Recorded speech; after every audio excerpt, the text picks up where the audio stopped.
What would you do if sleep became the most dangerous thing in your life? Not hunger, not wolves, not war, sleep. Because the moment you close your eyes, you disappear from the world. You cannot watch. You cannot run. You cannot fight. You cannot protect your child. You become warm meat on the ground. And now imagine the ground is soaked. Rain has fallen for 3 days. The fire is dead.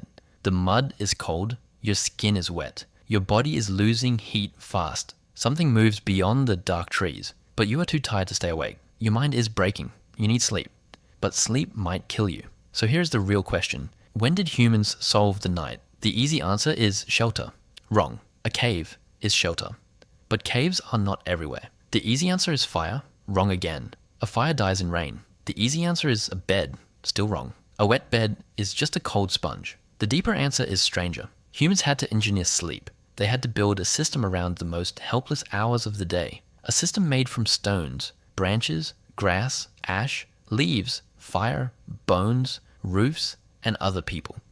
Tonight, you will lie down under a roof. You will pull something warm over your body. Rain may tap the window. Nothing will happen. That feels ordinary. But to your ancestors, that would have looked like victory over death. Because safe sleep is not passive. Safe sleep is ancient technology.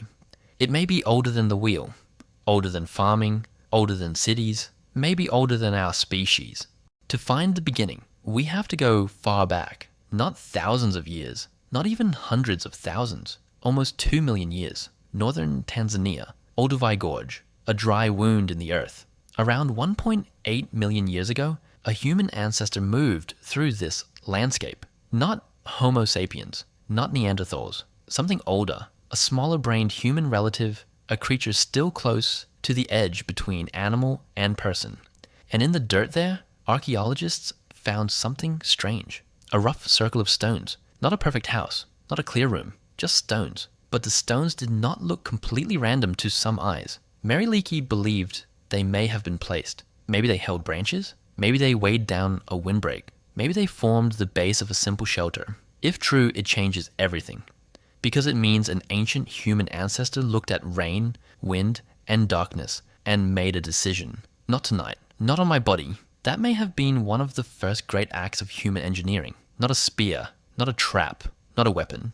A barrier, a wall against the weather, a place where a body could lie down and rest. But here is the honest part. We do not know for sure. Those stones might be shelter, or they might be geology. Water moves stones, roots move stones. Time moves everything. No roof survived, no branches survived, no sleeping body left an outline. Sleep is almost invisible in the ancient world. A bed of leaves rots, a brush wall collapses, a hide blanket disappears. The thing humans did every night is one of the hardest things to find. So Olduvai gives us a maybe, a powerful maybe, a ghost at the bottom of the story. The next clue waits much later.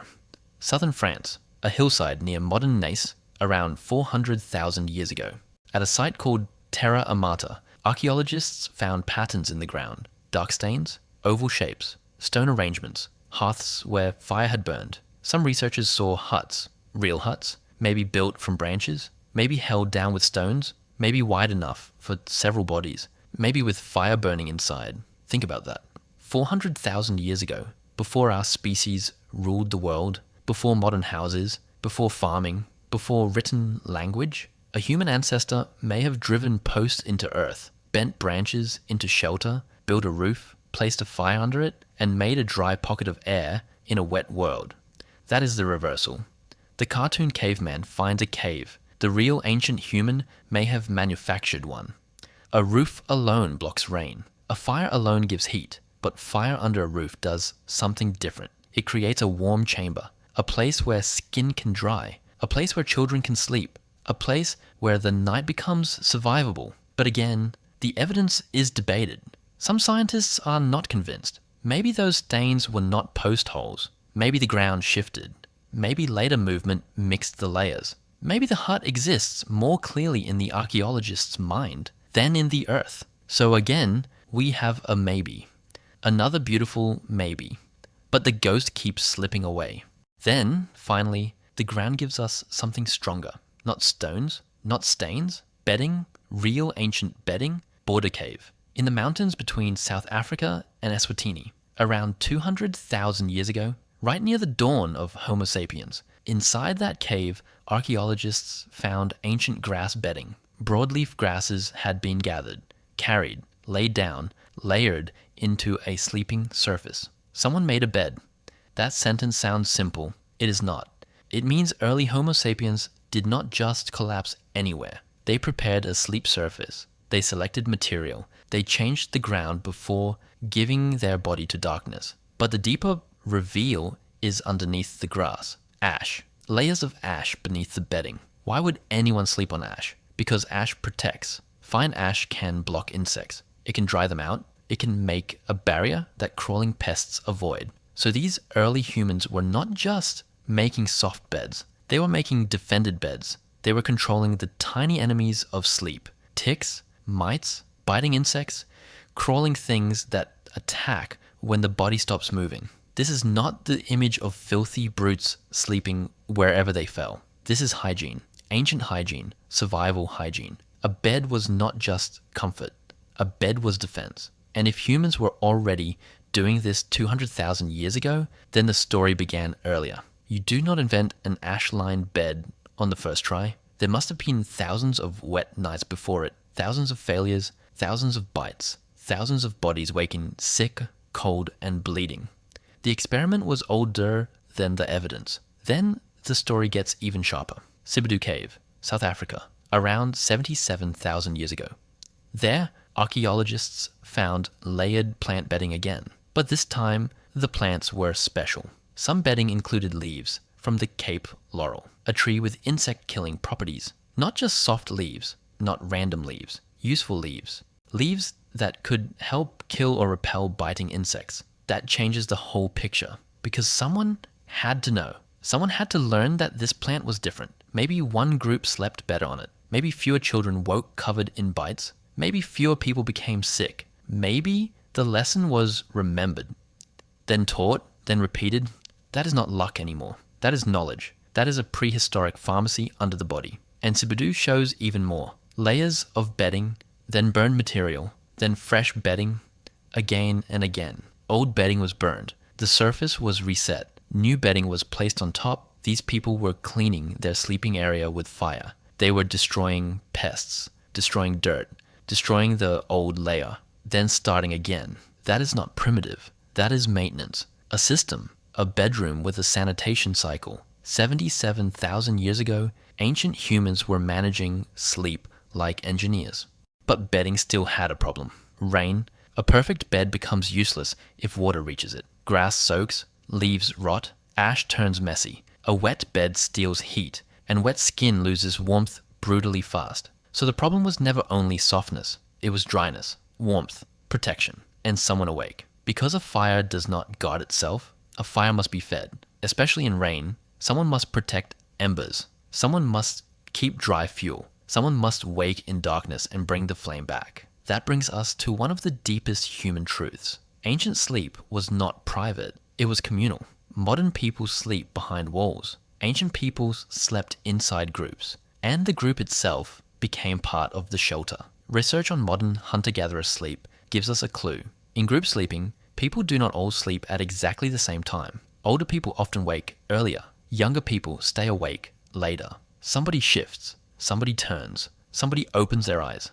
Across the night, the group creates an accidental watch. No official guard, no written schedule, just overlapping bodies and different sleep rhythms. A rolling sentinel. This may be ancient, very ancient, because in a dangerous world, a camp where everyone sleeps deeply at once is vulnerable.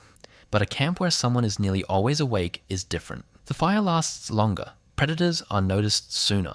Rain damage is fixed sooner. Children are safer. The night has eyes. So the thing keeping you alive was not only the bed, not only the roof, not only the flame, it was other people. Your ancestors slept because someone else was awake. And when you wake at 3 a.m. for no clear reason, that may be an echo, a tiny ancient god inside your nervous system, a shift you never asked for.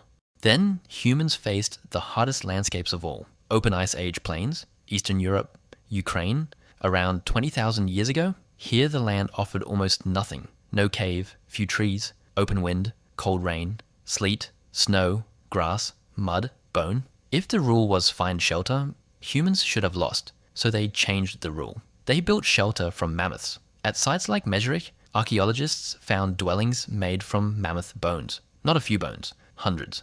Jawbones stacked into walls, long bones placed as supports, tusks arched like beams, hides likely covering the frame, earth and turf sealing the gaps, a hearth inside.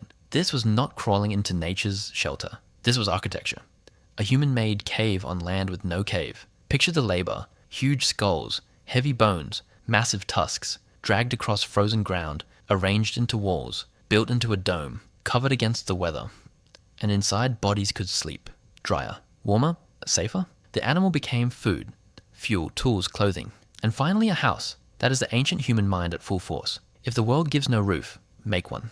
If trees are scarce, use bone. If wind wants the body, build a wall from giants. But the chain is not finished. Move forward again. Scotland, Orkney, Skara Brae, around 3180 BC. Now farming has arrived. The ice age is gone, but rain and wind remain. On a treeless island, hammered by weather, people built stone houses, not temporary brush shelters, real homes, stone walls, earth insulation, central hearths, shelves, storage areas, and built-in beds, actual stone bed frames, set against walls, sized for human bodies, once filled with bracken, heather, hides, and warmth. Here, the ancient problem becomes unmistakable. A room built around sleep, a hearth in the center, beds at the sides, walls against the wind, a roof above. The roofs are gone now, but they were likely made from scarce wood, whalebone, turf, or thatch. And the key is the slope.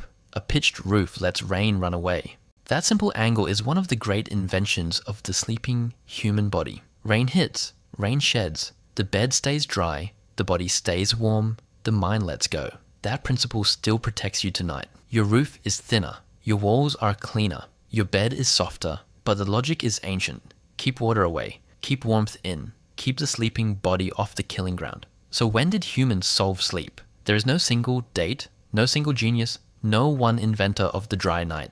There is only a chain, maybe stones at Olduvai, maybe huts at Terra Amata, grass bedding at Border Cave, ash barriers, insect-killing leaves at Sibidu, old bedding burned clean, fires tended through the night, groups sleeping in overlapping watches, mammoth-bone houses on frozen plains, stone beds under pitched roofs at Skara Brae. Each was a partial answer. Each solved one danger: wind, rain, mud, insects, cold, darkness, predators, exhaustion. Each generation inherited a problem and left it slightly less deadly. That is the real story of sleep. It was not discovered, it was assembled across hundreds of thousands of years by people who were not trying to build civilization.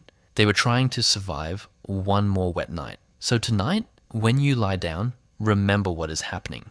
You are not just resting, you are using ancient survival technology. The bed beneath you carries grass and ash behind it. The blanket over you carries hide and fire behind it. The roof above you carries branches, bone, thatch, and stone behind it. The silence around you carries the memory of people who once stayed awake beside flames so others could sleep. You did not invent the dry night. You inherited it from ancestors who looked up at the rain and refused to let the sky decide who survived until morning.